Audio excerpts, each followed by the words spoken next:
Happy Sunday বন্ধুরা, তোমরা সবাই আশা করি খুব ভালো আছো। আর আজকের স্পেশাল মেনু আমার কাছে সানডের, আমার কাছে ভীষণ স্পেশাল, হয়তো তোমাদের কাছে নাও হতে পারে। কচু শাক করেছি ছোলা দিয়ে আর নারকেল দিয়ে। এটা আমার কাছে খুব ফেভারিট, এমনকি সত্যি কথা বলতে ইলিশ মাছের মাথার থেকেও বেশি এটার স্বাদ আমার বেশি লাগে। নারকেলও দিয়েছি এবং ছোলাও দিয়েছি। আর একদম ভিন্ন ধরনের আমি 3 রকম রেসিপি করেছি, যেন তিনটের সাথে কোনোটারই কোনো মিল নেই। আর টক ডালটা তো এখন রাখতেই হবে, নইলে আমার হাজব্যান্ডের মুখ ভার হয়ে যাবে। ও ভীষণ টক ডাল খেতে ভালোবাসে, তার জন্য এটা আমার মেনুতে রয়েছে।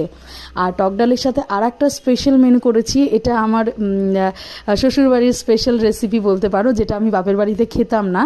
আমরা এমনি উচ্ছের চচ্চড়ি খেতাম, কিন্তু উচ্ছে দিয়ে মাছ রান্নার স্পেশাল রেসিপিটা এটা আমি শ্বশুরবাড়ি এসে শিখেছি।